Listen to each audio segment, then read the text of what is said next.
and concisely. And once you learn how to do that, then you can bring in all the stakeholders and you can get into programs that'll help you and train you on how to build it. But that first step is you have to design a business model that is desirable. When I initially moved back to Pensacola, I had a meeting with Lloyd. Lloyd invited me for breakfast and I was telling him, man, I still have an idea for the entertainment industry. This is what I wanted to do. He was like, all right, I got to start up on the blocks.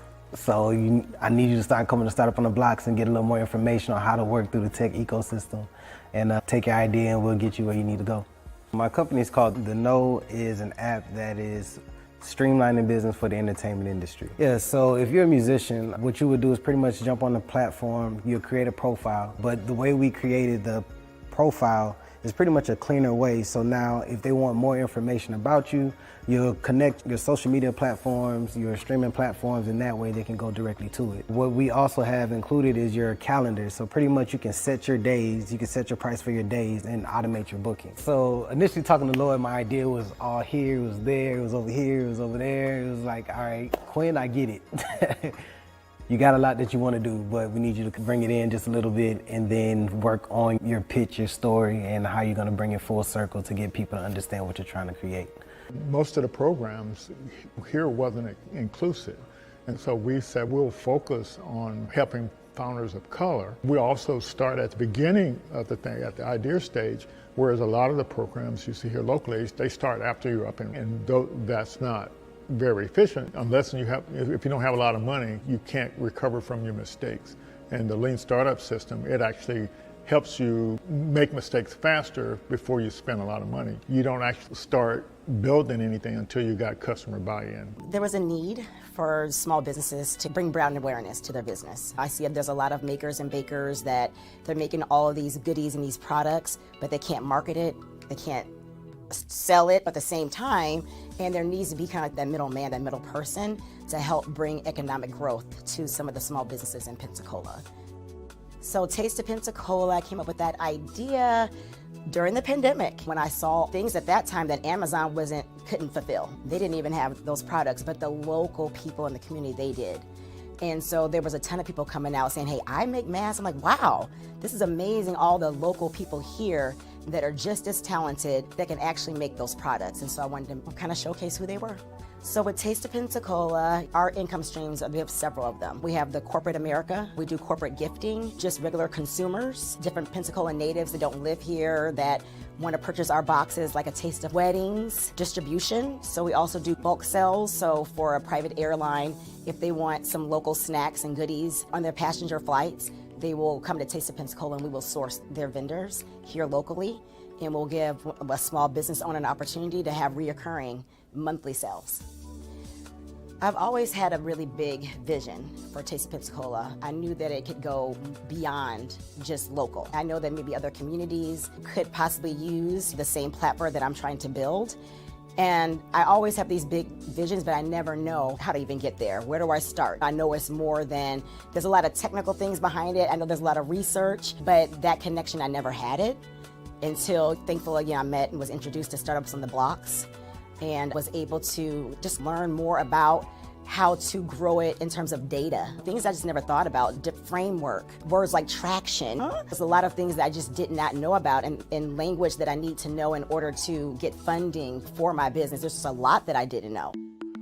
I would go to the stores and look online. They didn't have a wide variety of natural hair products about 8 years ago. And the ones that they did have, the ingredients, it would say that they were all natural. And when I would research the ingredients, a lot of the ingredients were not natural. I make everything, my shampoo, conditioner, I have an oil that I make, and I have 2 different separate butters. Like I had some people who were completely bald and grew their hair. It's about giving women their confidence back in their hair. I have this salon and then I have a second salon, and I have my products in about 5 beauty supply stores.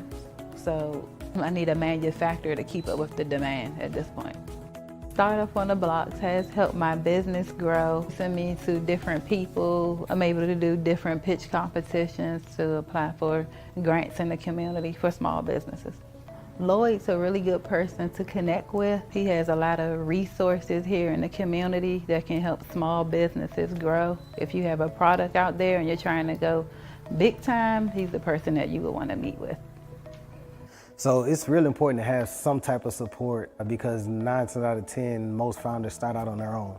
And to have somebody that has an idea of how the ecosystem works and is able to tap into other resources and bring back to the community, and that pretty much has encountered some of the roadblocks or going through the same roadblocks that we're currently going through and understands where you're at, your culture and how you respond to things, is a big help because you don't really have too many people that have access to what we have access to here in the community. And a lot of people believe that you have to leave and go to bigger cities to do the things that we're doing here. But I mean, it's one thing to have exposure, but you have to actually know it's here in the community in order to take advantage of the resources.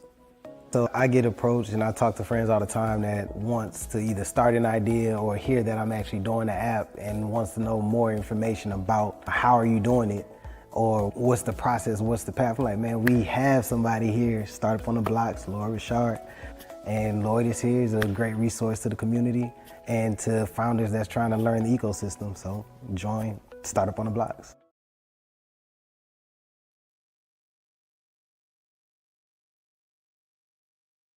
How are you, Miss Robin? How are you? Now I'm Miss Robin.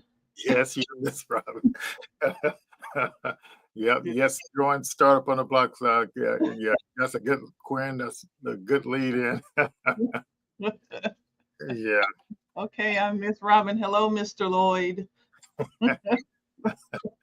Yes, welcome to Startup Founders Best Practices. I think looks like a lot of people chiming in to hear what you got to say.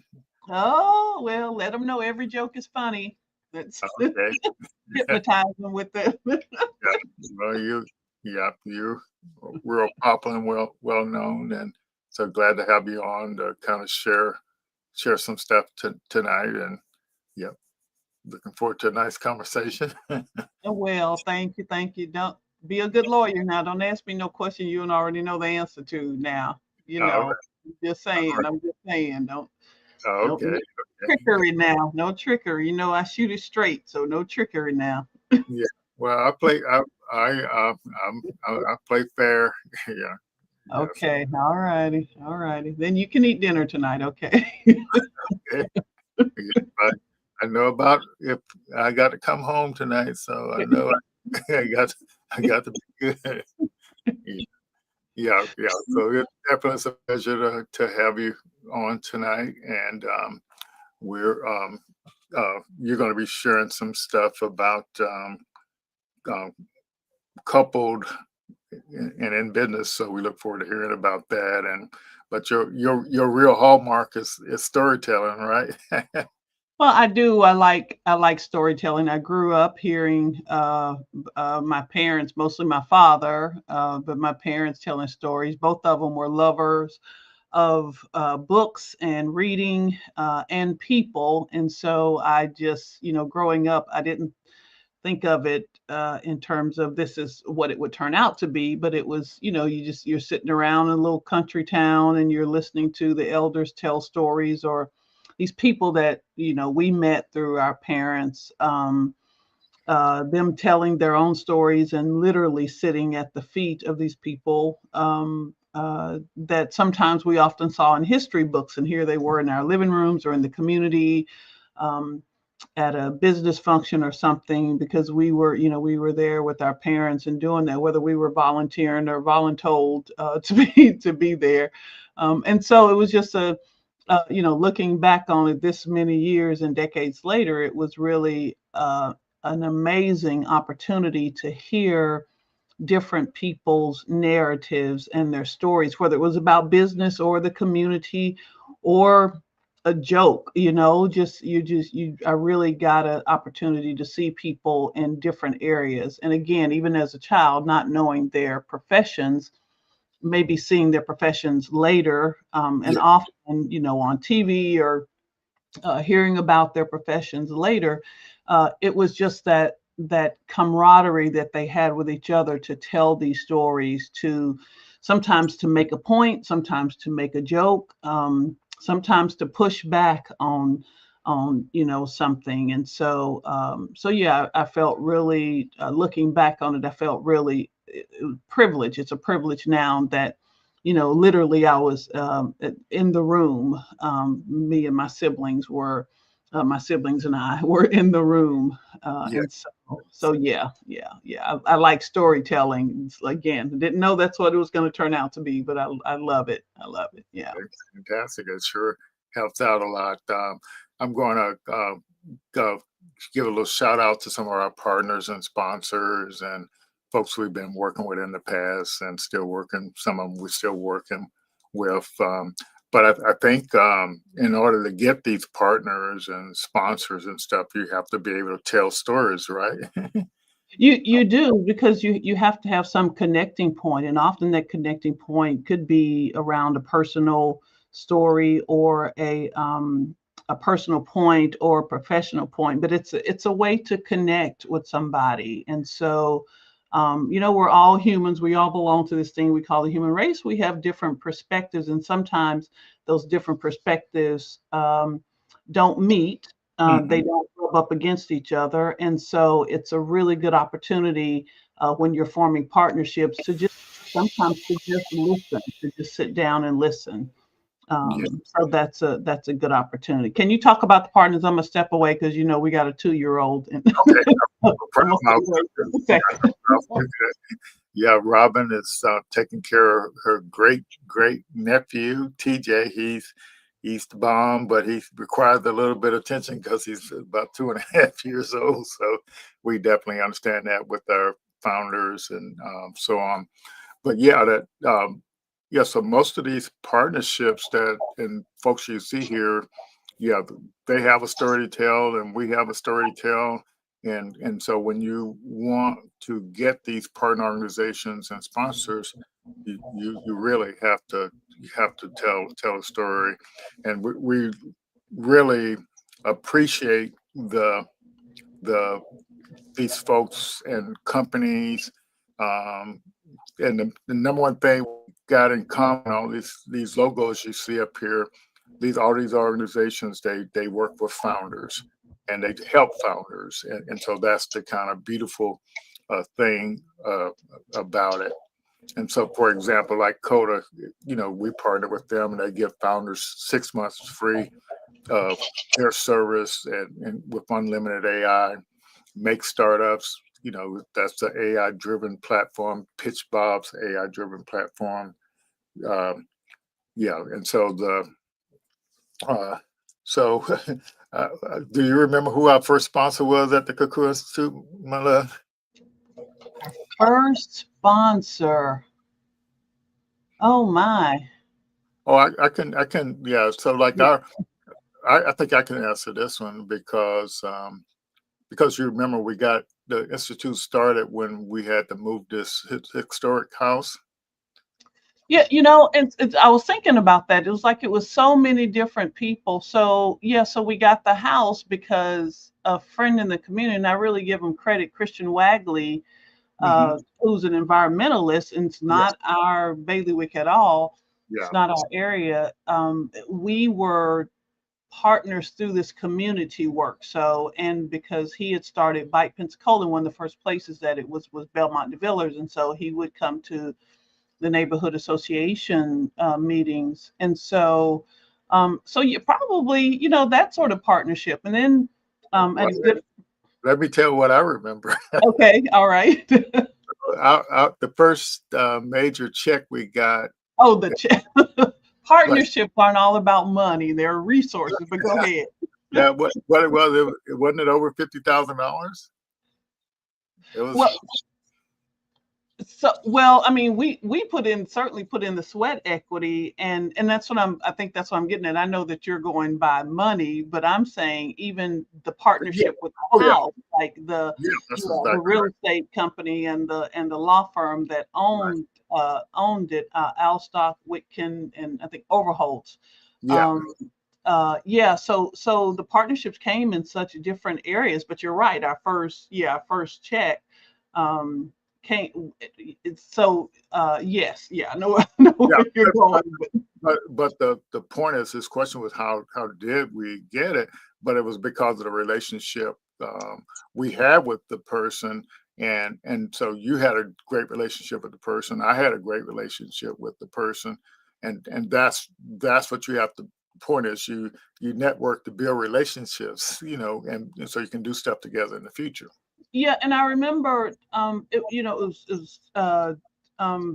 about Quint, and so I Yeah. remember one of the questions that we were working on another project, and so someone asked me to go to a meeting with him, and I remember him asking this very pointed questions like, "I know the what, tell me the why."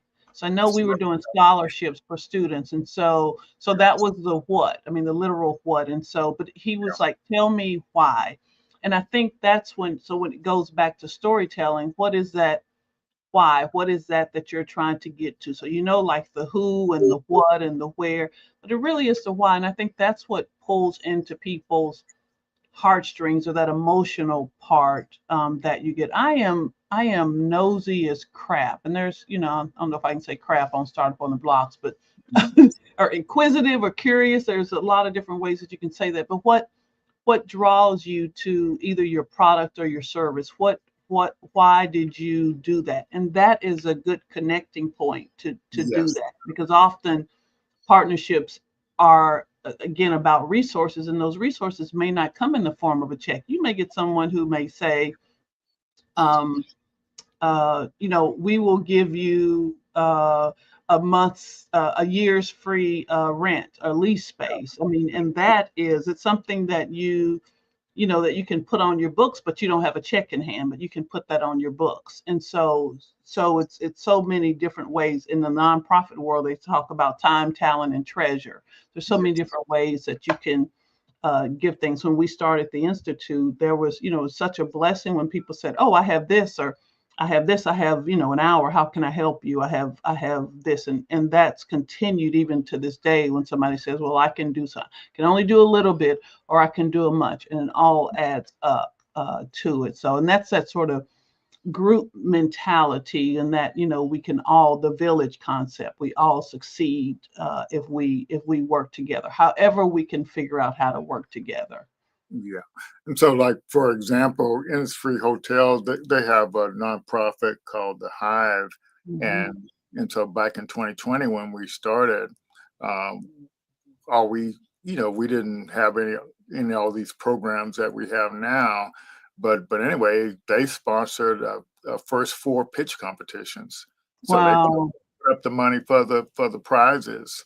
And then, to believe it or not, as I reached out for tools to help founders, and I would talk to these different companies and that had this and that.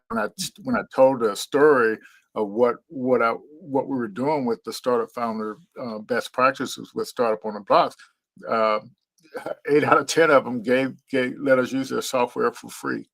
Yeah, yeah, So, and that's literally something you couldn't pay for. I mean, we couldn't afford to no, to because pay for it. Yeah, and it's not just the institute benefiting; it's the founders, and so yeah, whatever space or time or stage that they're in, they get that chance, that opportunity to benefit as well. And so, yeah, it's a blessing. oh yeah, and so through this program, what we're doing tonight, we've been doing it since August of 2020, and so the neat thing happened. So I would post to some of our partners, and yeah, I would tag them on my post and stuff like that. And then so it wasn't Florida Power and Light at the time; it was Gulf Power. They had some money left over at the end of the year, and so they called me up and gave it to me. I didn't even have to ask for it.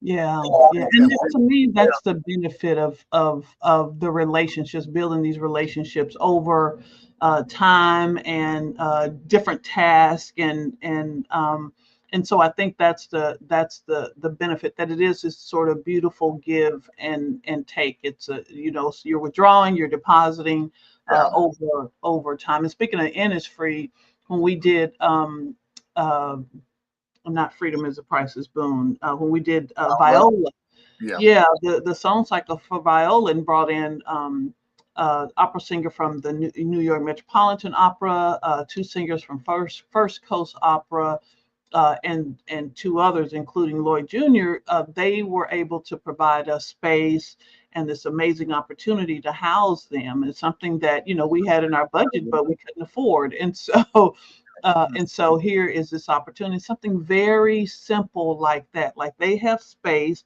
we have the people, and so we partnered with them to be able to do that. And so it's not something that they go and advertise that they did this and all that. It's just this gesture of good faith and partnerships along the way. And maybe not, you won't get that all the time, but even that one instance may take you a little bit farther. So partnerships are a beautiful thing. Yeah. Yeah, and so like I'll talk about Synergy Construction Group for a minute. So Ron, I've been knowing him for probably about 13, 14 years, but I hadn't seen him in person since I first met him. But I actually met him through email first, and then I took a visit to St. Louis, and then years later, when we in 2020 when we started the startup Founder Best Practice, he started chiming in sometimes on Thursday night, and he kept telling me, so Lord, you need to do a conference, and after about 2 or 3 years, I said okay, and then he was our first sponsor for doing the Black Founders Innovation Summit. But if people see you doing stuff, and it sets a good example. Yeah. Yeah, so I'll let you maybe let you. Is this a question? I'm not sure. Uh, it says, how do you know when to tell your story versus the story of your business? Um, so how do you know to tell your story versus the story of your business? I think it's an opportunity. I think you should always take the opportunity. Oh, what's going on there? You're freezing up, my dear. I'm not sure why. Oh, is it me? Oh, there you go. Still there? Okay. Yeah, I'm Okay. here. Did I Okay. freeze up? Or did you freeze up? I was still going. I don't know. You're the Oh, tech. okay. Oh no. Oh, Yeah, is that Rastafa? yeah, Dr. Roz. Is that okay? So answering their question, how do you know when to tell your story versus the story of your business? And I think it has to be, you have to figure a way to blend them, because each business is like a friend of mine. She's, God rest her soul, she would tell me she was a writer for a major newspaper, and she told me every story you write it's a little bit of autobiography. And so even your business is a bit of autobiography, because it has a bit of biography, because it has your passion and your purpose in it. So whatever that product or service you're doing is because you're passionate about it and you purpose to do it. And so perhaps it just, when is the first thing is to write each one of those stories separately, and I think eventually you'll see them intertwine. It's like on, I'll say this in hush, it's like on Shark Tank, and we were watching that last night. It's like on Shark Tank, and they always go, well, tell me your story after they've told about the product or the service, because people again want that connecting point. So I Yes. can have the best widget in the world, but people want to know why I'm so passionate about widgets. What is it that drove me to say, this is the widget that's going to work for your company, or for your problem that you have, or for this task that you need to complete. This is the widget, whatever that widget is, a product or service. And so eventually it will get to you as a person. If you're not able to connect those two, maybe you need to examine those two. Yeah. Well, I'm not a psychologist and I don't play one on TV. I'm just saying. That's well, a good. it's kind of amazing that he asked that question, because so when I looked at your background and storytelling, and so in my chat GPT, I always ask, the takeaway, it's like, so I say, what are the takeaways from Robin's, story, and what are some insights I can get from it, and what kind of actions can I take from that? And so this is what came up, and it's the same question that he asked, is that the narrative is your story narrative is your unfair advantage in your startup growth. So because you are tied to the product or service that you're building, and that's and that's the why is all about you and your experiences. Yeah. Yeah. So you have your founder's journey story, founder's story, and you had the origin story of your company, but they're totally entwined Yeah. um, together, and so you answered it perfectly. And I just happen to have that chart waiting. So, Dr. Ross, I could read your mind. I know you're going to ask that question. but, but that literally was the takeaway from your background. Okay. Yeah, that's what. Interesting. Yeah, yeah, but yeah, that's kind of what the deal is. So we definitely appreciate all the sponsors, but I can honestly tell you, every last one of them, they were aware of the work that you and I do, and so it wasn't even a question.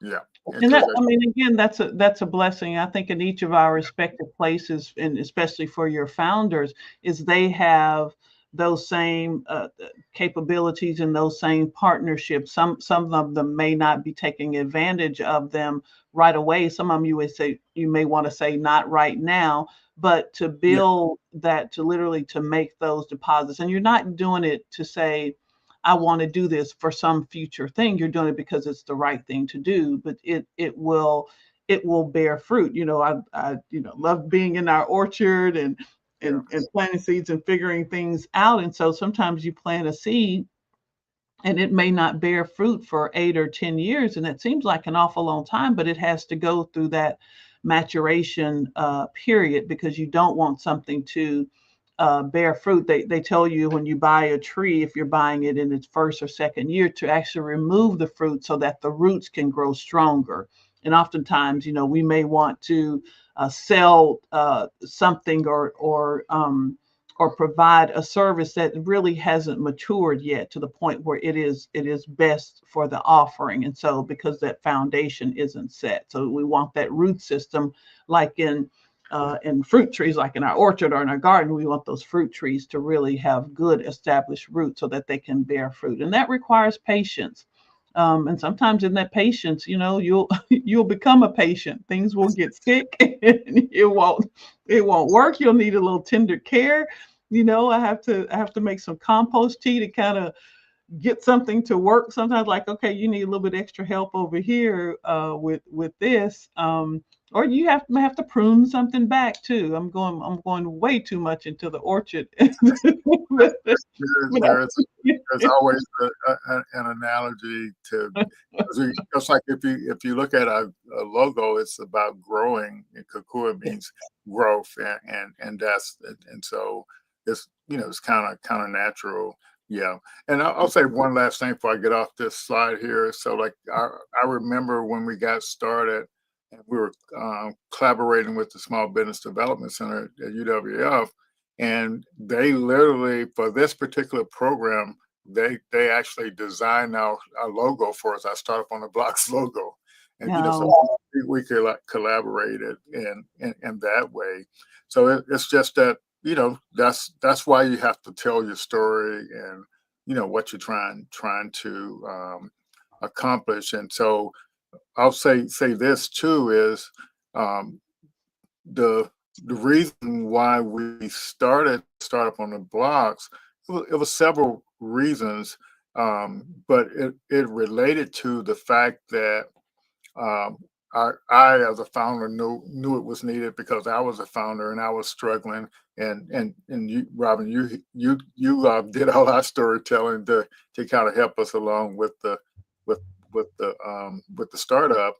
And but so when all the money started to get set aside for after George Floyd got killed, um, and so all these programs that had the money, you have to tell your story, uh, and your business story, your business model story, to actually get access to the funding, and that's literally the gatekeeper for funding for grants, funding for pitch competitions, funding for everything. It's literally a gatekeeper. So if you don't learn how to tell the story of your business model and your founder story, you can't get through this gate to get the money.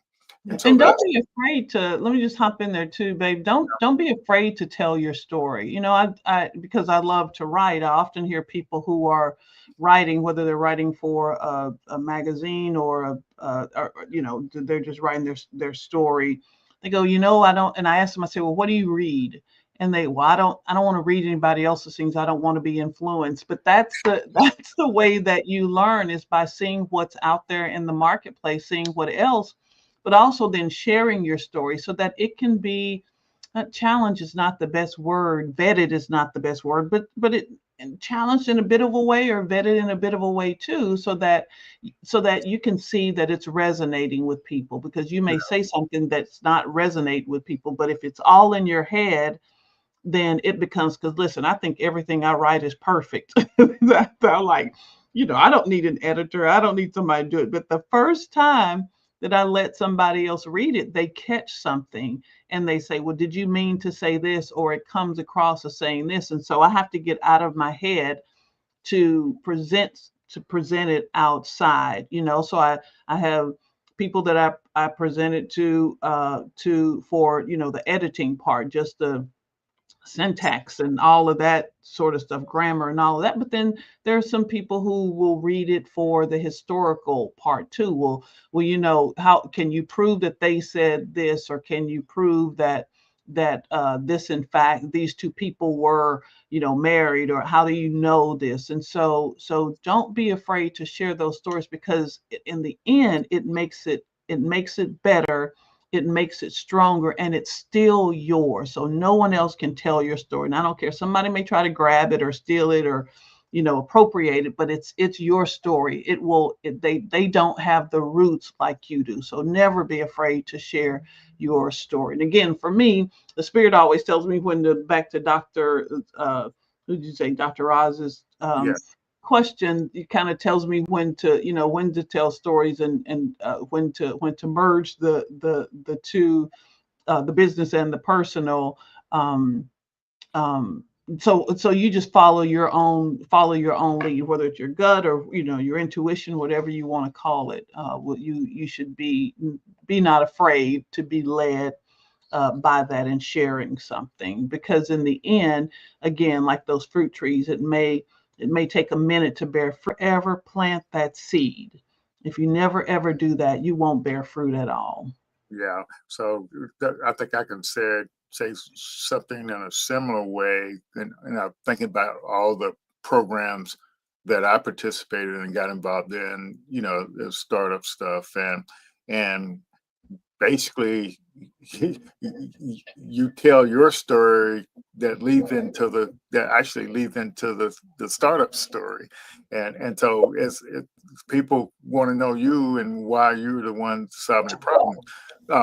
But you said something earlier about writing and stuff like that, you know, being a good storyteller, a good writer, you know. But what I learned, you know, through our relationship was that you're a reader, and good readers, I think, often become good writers because their brain is wired on how to say stuff.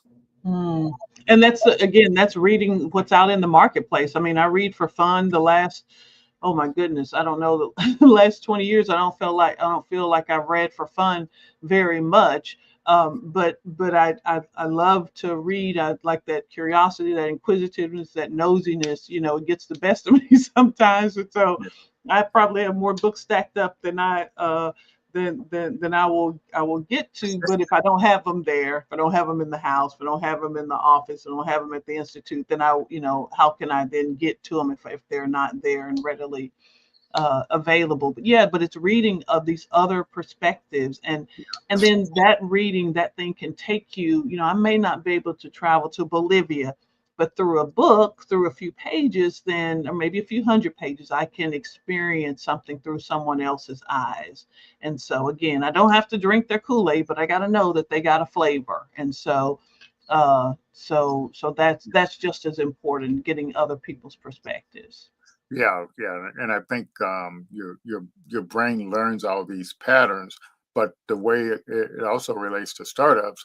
So there are plenty companies out there that are doing something similar to what you're building, and it's a pattern. And so that means you don't have to reinvent the wheel. But if you haven't read or observed what they're doing, and how they explain it, that's going to help you learn how to explain what you're doing. So and that's why I tell people. So like I was witnessing a presentation, you can kind of call it a pitch yesterday, and the gentleman had a micropayment system, and so his first kind of customer, he was kind of doing his pitch towards the first type customers for doing these micropayments for newspaper articles or whatever. But I suggested to him that you're like he was more like a PayPal for payments, but he's, like I said, you're actually more like a Stripe for micropayments. And he said, "What is Stripe?" And I'm saying, if you're in the payment industry and you don't know who Stripe is, that's going to be a bad sign. But if he just read what Stripe is doing and how they grew their company to a multi-billion-dollar company, he doesn't have to reinvent the wheel on how to tell his story, because everybody, I would say, I don't know what's the percentage, but I would say the majority of the startups and use Stripes for payment all over the world. And so if we need a micropayments thing, that payments for under $1, you wants to become that, so people can relate to that. So I don't know. It's just, that's why I say, like you say, reading, and so I say listening to podcasts, reading articles about other things. Your brain get wires on how to tell these stories, and seeing it too. So getting into different trainings or conferences and getting out and meeting people. So doing things digitally is great and it's convenient, but actually meeting people and hearing breath to breath their successes and challenges, their failures, their get back up, again, is just as important. Yeah. So I didn't think that one question was going to take us off on this long. That's right, but it did hit the point of what this storytelling is all about. You wanted to chat a little bit about, you and I, you witnessed my startup journey, and my joke was, when I would be out traveling or going to somewhere every day, I say I'm in the doghouse. So my first question is, why you put me in the doghouse so many times?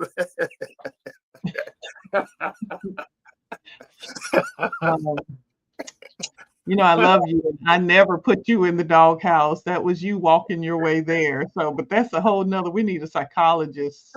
We need Dr. Irv Williams on for that answer. I didn't put you in the doghouse. I'm putting that out. That was my joke. I would tell people that I'm in the doghouse, man. I'm never home. I'm up late, working late. But you were talking about this couple thing. So it was about couples working together, two people working together on a startup. That was a different kind of lead in. I will tell you that. I will tell you that right now. Well, let me say some more true stuff. But, all right, I think we better get into the presentation. So maybe that'll do some questions. Oh my Lord. One more thing about the storytelling. So like I remember I was up for this award for Black Engineer of the Year, and so I wrote up my story, and I kind of wrote it up kind of jokingly, and stuff. And then Robin got Engineer like engineer esque jargon. Go ahead. So, Go ahead. I'm sorry. Go ahead. but you actually turned it into a almost a tear jerking story. So that about my growing up, and believe it or not, the that was one of the things that helped me win that award. For Black Engineer of the Year, is based on the the ability to write it into a story format. Mm. Yeah. People want to know that why, and you don't have to start off with that why. You can ease into it, but I think people want to know that why. Yeah. Sometimes you may go straight to it, you may go around it, but you have to eventually back to that question that Quint asked me. Quint asked, I know the what. Tell me the why. Tell me the why I should do when 10 million people are selling the same widget. Why should I buy this from you? Why should I partner with you? Why should I, invest in these scholarships for these? Whatever that why is, tell me. Whatever that what is, tell me that why. Get to that why. Yeah. So, all right. I'll put this up on the screen. I get a kick out of that story. Yeah.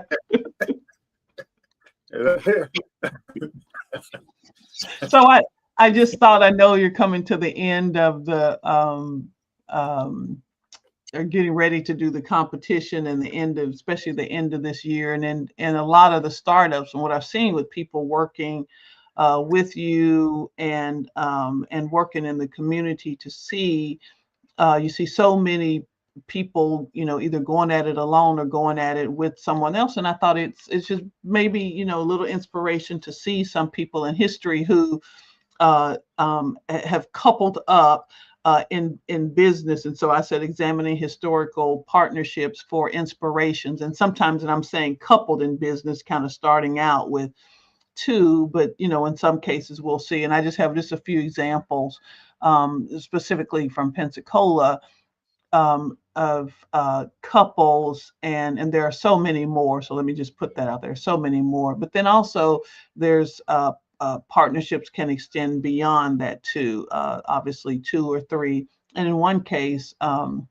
you'll see a whole family get behind a business, and a business that's going on still to this day, from the early 1900s, and over 100 years old now. And so so I thought that would just be, hopefully would give people some inspiration, and you see people in a different way too. So and this may be some people on startup on blocks tonight. They may know or have heard of some of these people, or maybe in their families, or maybe in the same industry. So I tried to pick some different industries, the 6 different industries or sectors that will do it. So you're gonna flip it through. Yeah, tell me when you want to. Okay, yeah, you can go. So that first picture, this is John Spain and his wife Mary Spain, or Span. You would see it two different ways. Both of them were from Alabama and came to Pensacola sometime around 1897. He went by JT Spain, or Span. And then they had he was a bayman, so he worked on the docks, and he was heavily involved with the longshoremen and the baymen, and starting with the labor movement there on the bay right down in Pensacola. But then, and I don't know what his why was, which is interesting. We were just having a conversation, but the what is that they raised 9 children. They had 10. One died in childbirth. One of the book that we're talking about, we can talk about later, is coming out. But Joe Vinson found that one of their children had died. But he started the United Order of Brotherhood, and so they worked together, in the community. And so he saw people who needed benefits for when they got sick, when they were disabled, and when a family member died. So he started this United Order of Brotherhood as a way to provide this sick benefit, disability benefit, death benefit for families. So here you are, you're working, so he has this other job, right? So he has this other job, but then he founds this, if that's the right way to say it, founded this business, and this is him and Mary, and so I just think it, and so the partnership here is just again, without knowing their full backstory, is her support as he had founded this, and it was around at least until his death in 1918. And so it was Florida. He had policies, and there were United Orders in Florida, Georgia, Alabama, and Arkansas. We have clear evidence of those, and so both of them are buried right here in Pensacola, coming from Alabama. But I thought that was, again, that's a gentle way of easing into a partnership to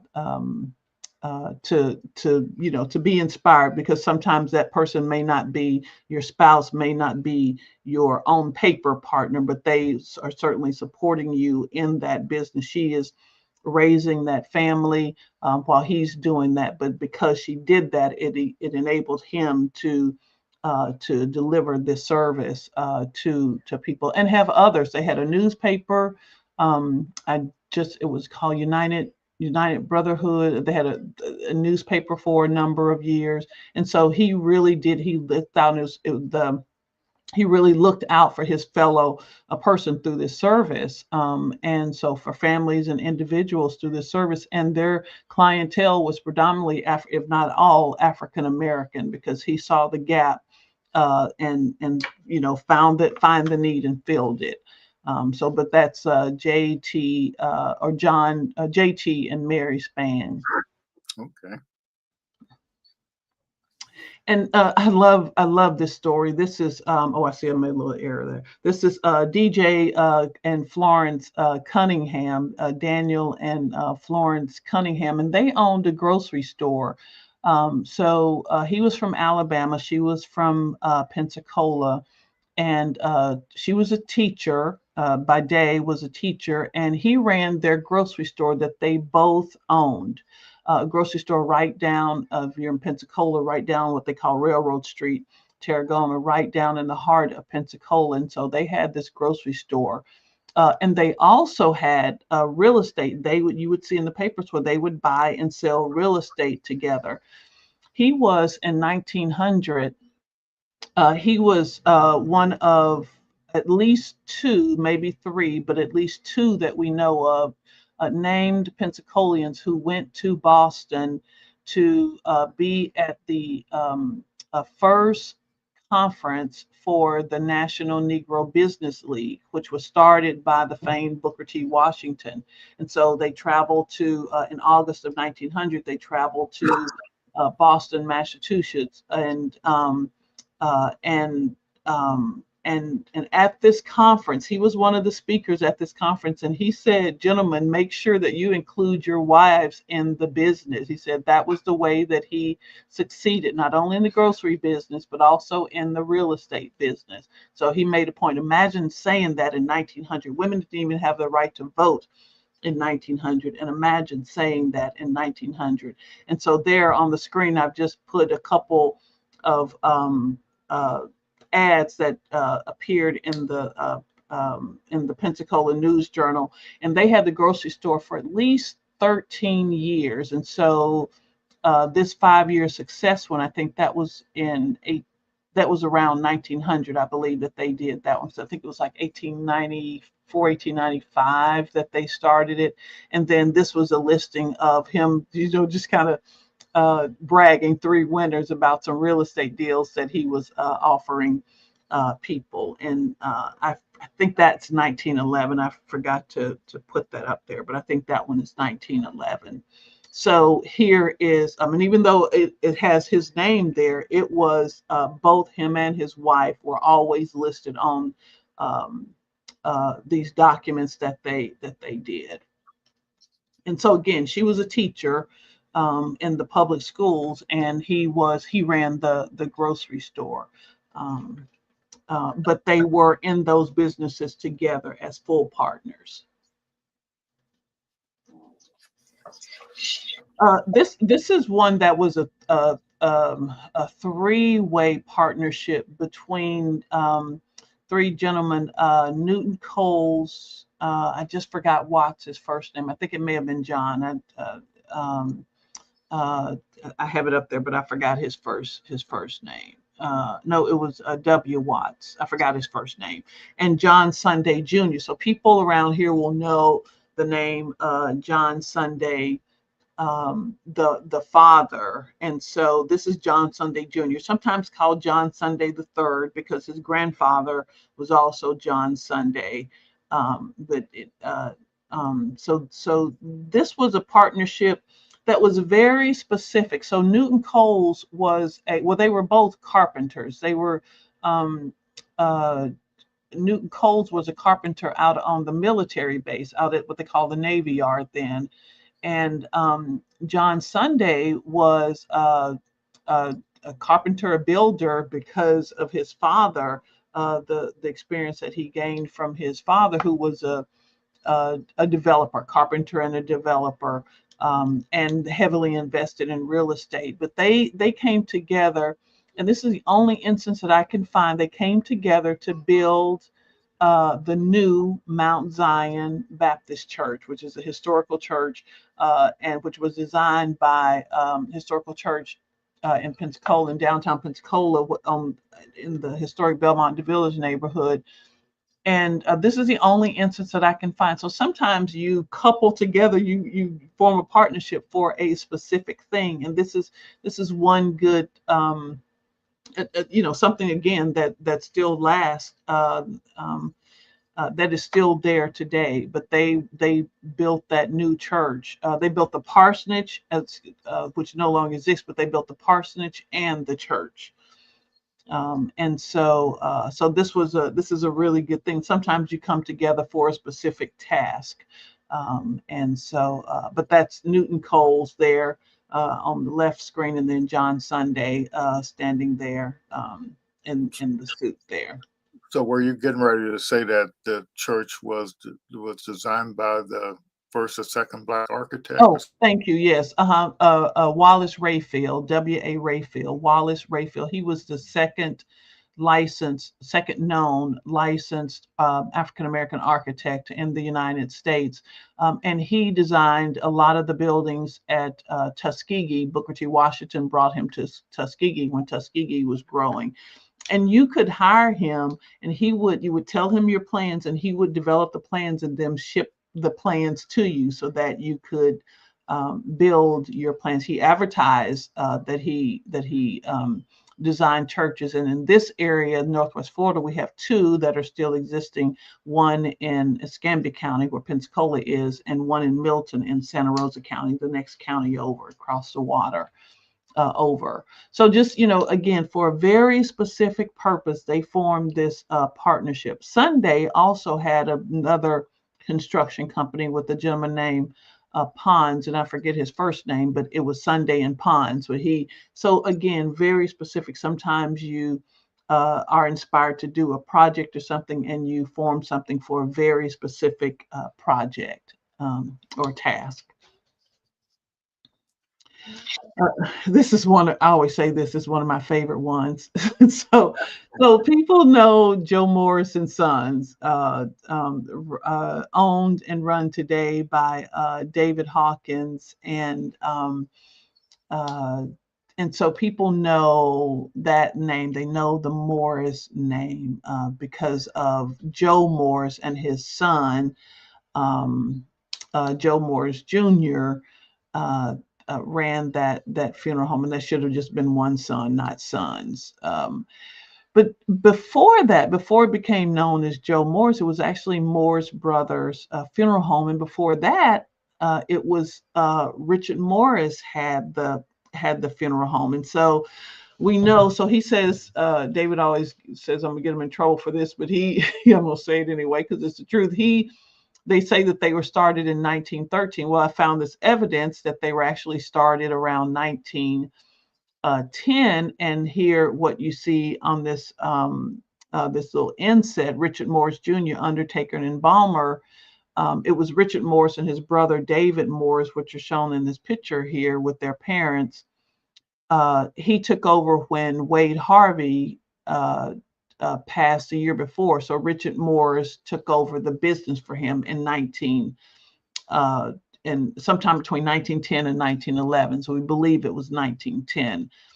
And so, so the interesting thing about this, so this was this was a group effort. They had that business, they had a store, they had I'll say a juke joint, for lack of a better word, out on the military base, and they also had a clothing store, right where Reverend Powell's building is, where the Truth for Youth building is, was an actual, and the before it was a bakery. They had a clothing store there, and so so the way there is one, the oldest descendant, now he's in his 80s now, Mr. Prince Morris. There are a few Prince Morrises in the family, but Mr. Prince Morris told me that it was the women who supported them. So this whole partnership, this coupling, if you will, the sisters and the wives of these men were mostly teachers, and they provided the financial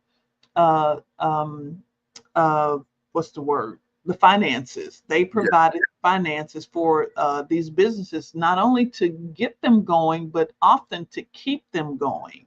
And so, if you think of the ebb and flows of business, you may need a partner, a couple of partners, or one another person to provide that the finance for you. You have an idea, you have this idea for product or service, but you need this financial backing. And in this case, it was their sisters and their wives who provided that money, that often seed money, often here's a little bit extra to keep it going. So I thought that was really cool. And you see four of those sisters, and I don't doubt that Richard Morris, the father, who's sitting there on that first row, the older gentleman on that first row, and his wife. I don't imagine that she did the same. I mean, I can't imagine that she did the same thing as he was doing. He was the first known lighthouse keeper, one of the first known African American lighthouse keepers out at the Navy Yard, and so at the lighthouse there.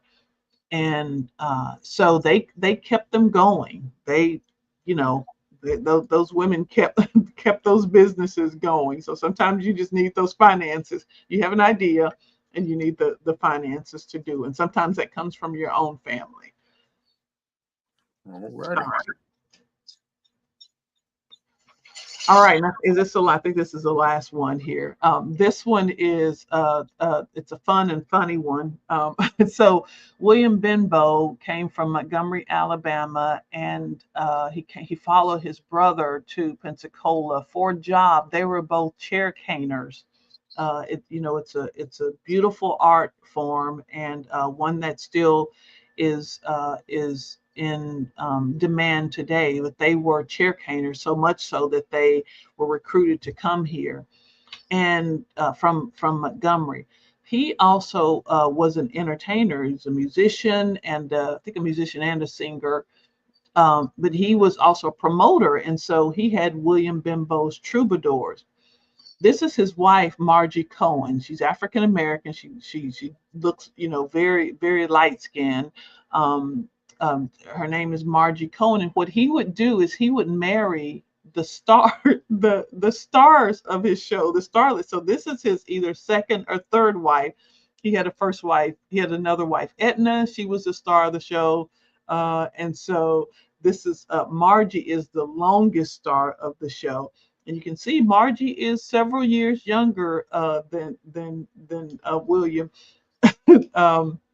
was, but in this case, she was this headliner for him, and so in this way, they both provided. He was the promoter of it, but people didn't know that they were married because she kept her, as you see in this ad. This is an ad out of on the right, out of Omaha, Nebraska. The one with the Belmont Theater was out of that was when they came in out of Pensacola. That one is 1927. I think the one in Omaha was 1925.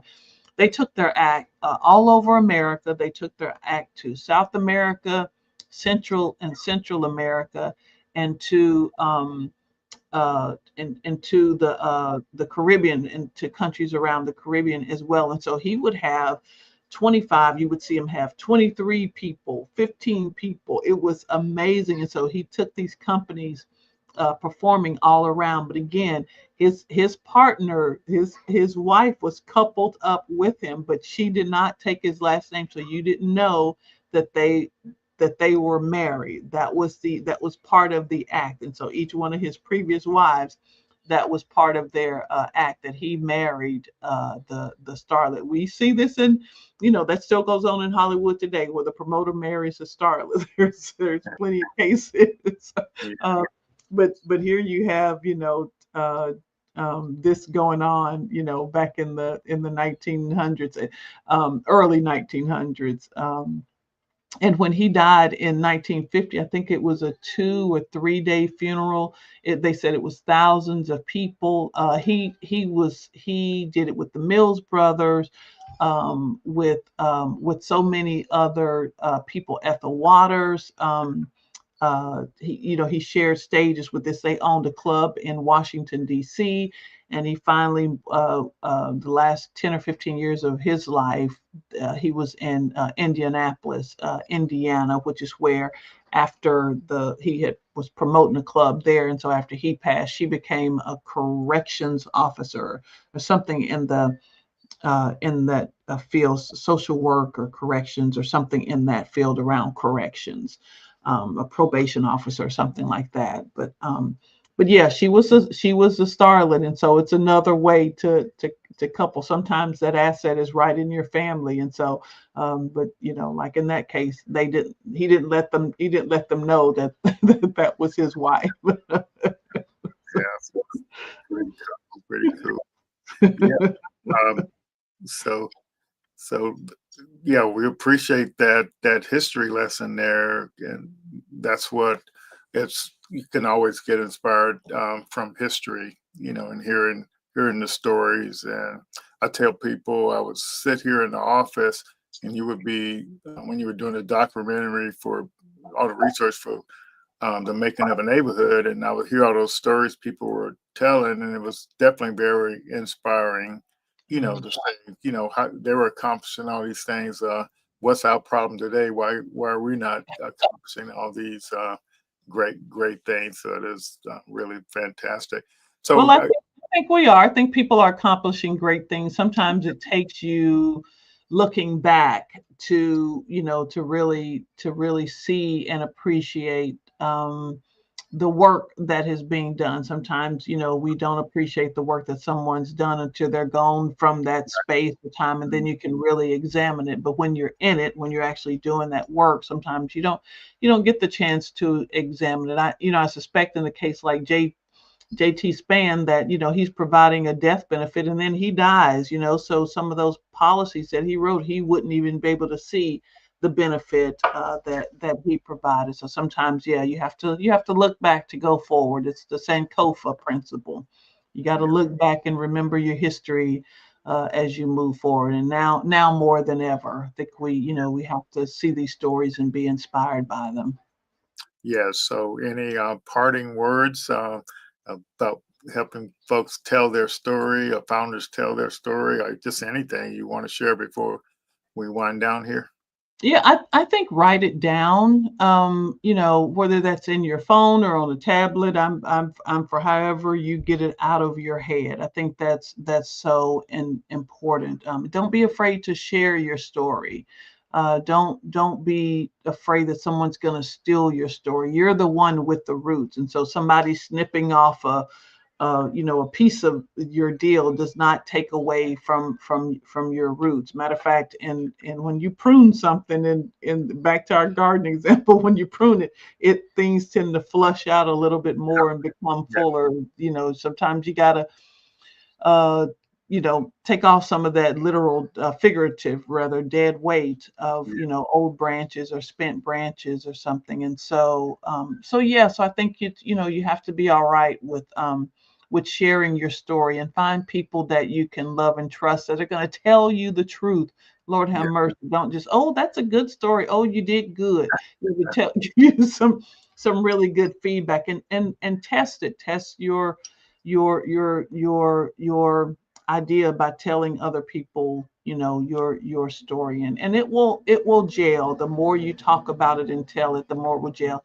And then listen to other people's stories too. So as I say this, I'm kind of hogging the time. Listen to other people's story too. yeah.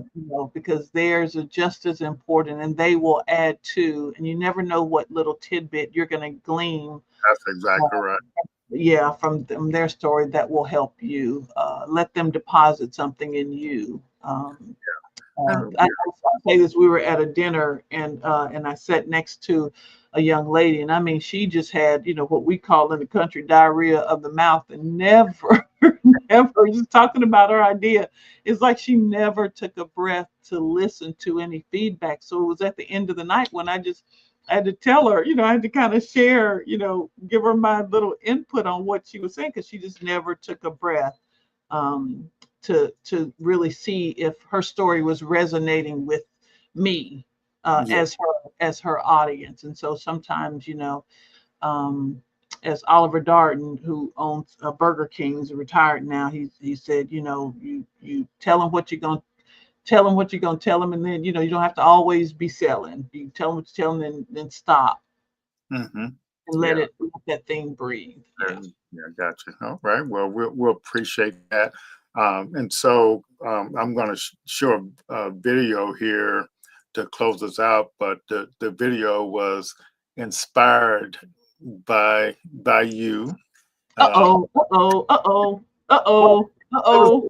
so Let me it's keep my glasses on so I can see. Yeah, so you remember I was showing this chart when Dr. Roz asked that question, like what's the takeaway and the insight from, this idea about what, you like to telling stories and stuff. But it literally was saying that narrative drives your growth, and it's the true unfair advantage, because people can copy stuff, but they Mhm. can't they can't really copy your life story. you know Yeah, yeah, yeah. yeah, and that's kind of what the deal was there.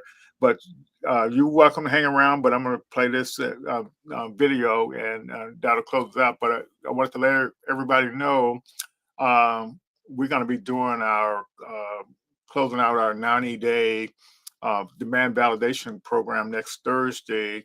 And so in this, we don't broadcast those things, because it's kind of like this: the founders are giving their progress report from what they've been doing over the last 90 days. But I will. I'm not sure if I'll be able to run a recorded stream for you or whatever, but I'll make sure I post enough stuff out there that you all can use and learn. But if you're interested in uh, you know in actually viewing it, I guess if you let me know, I'll definitely consider letting you have the link to watch it. Yes. So thank you, my love. Thank you, baby. All right, sweetie pie. You know, All in the right. startup world, we are obsessed with the shiny stuff, the tech, the funding rounds, the latest growth hacks. But what if the most powerful weapon a founder has is something, Well, something a lot more human. Today, we're diving into how a great story can become a startup's biggest and most unfair advantage. Seriously, think about that for a second. We put all this energy into celebrating unique technology and chasing that perfect product market fit. But what if the real key, the thing that unlocks everything from growth to funding to attracting the absolute best talent, isn't buried in your code at all? What if it's in the story you tell? So, here's how we're going to break it down. First, we'll look at a huge blind spot many founders have. Then, we'll talk about moving beyond the same old pitch deck. After that, we'll see how your story becomes your ultimate competitive advantage. And finally, we'll get our hands dirty and talk about how you can actually start building yours. All right, let's jump right in with the biggest hurdle that so many founders face, and a lot of the time, they don't even see it. It's this fundamental blind spot in how they talk about what they're building. Now, if you're a founder, this probably hits close to home, right? You've spent months, maybe even years, completely obsessed with your product's features, its architecture, its technical brilliance. So of course that's what you want to talk about. But the problem is, when you do that, you're skipping the most crucial part, the human connection. And this, right here, this gets to the absolute heart of the communication gap. On one side, you've got all the technical jargon, all the what and the how. It's logical, it's precise, but honestly, it's pretty cold. On the other side, you've got emotional clarity. That's the why. That is where you actually connect with people, by explaining why this problem even matters in the first place. Okay, so if just talking about the tech is the problem, what's the solution? Well, it's not a small tweak. It requires a really fundamental mindset shift, one that takes us way beyond the bullet points you'd find in a standard pitch deck. And let's be super clear here. This is not about just tacking a cute anecdote onto the beginning of your pitch. No, this is about completely reframing your entire company. You stop being just the person building a product, and you become the main character in a story about solving a real problem for real human beings. Just look at the difference here. It's huge. I'm building an app. That's a statement about an object. It's a conversational dead end. But I'm solving a human problem? Well, that makes me lean in. It invites a question. Oh, really? What problem? Why do you care? All of a sudden, you're opening the door to a real story, and the conversation becomes instantly more interesting. This leads us to this really powerful idea called the mirror principle. See, a great founder story isn't just about shouting a message out into the world. It's also a tool for you to get clear on your own vision. By figuring out how to talk about who you are and why this work matters so much to you, you basically create a mirror that reflects that same value and vision back to everyone else, whether they're customers, investors, or your first employees. Okay, so we've shifted our mindset. We get it. Story is important.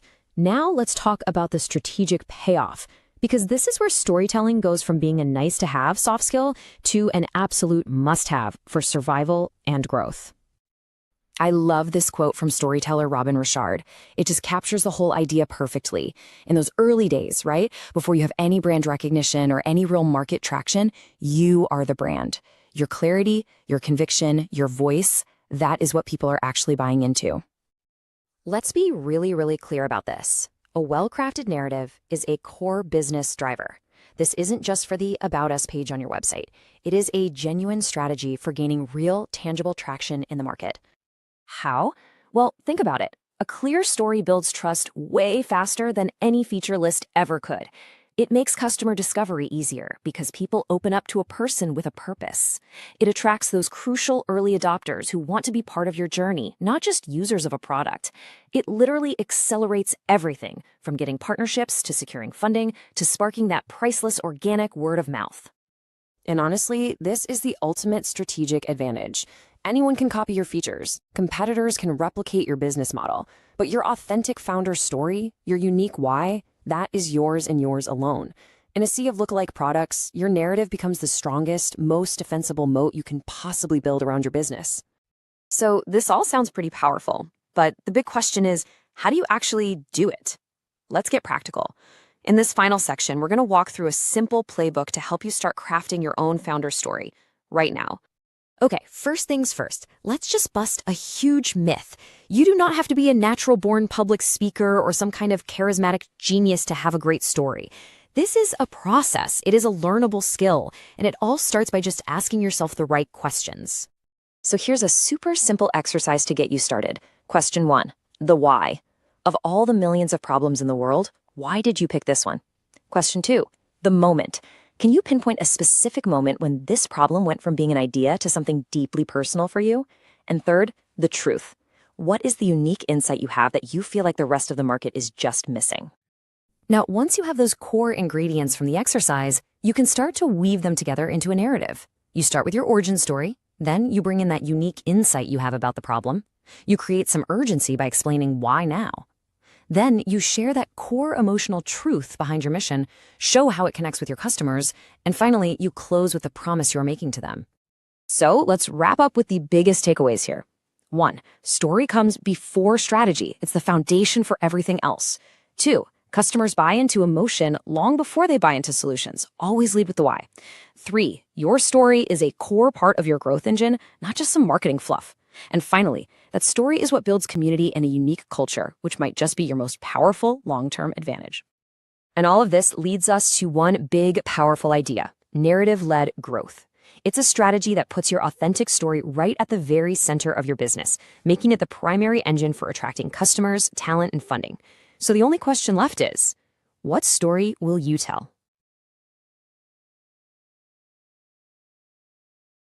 Cool. We'll see you all in a couple of weeks. Take care. Bye bye.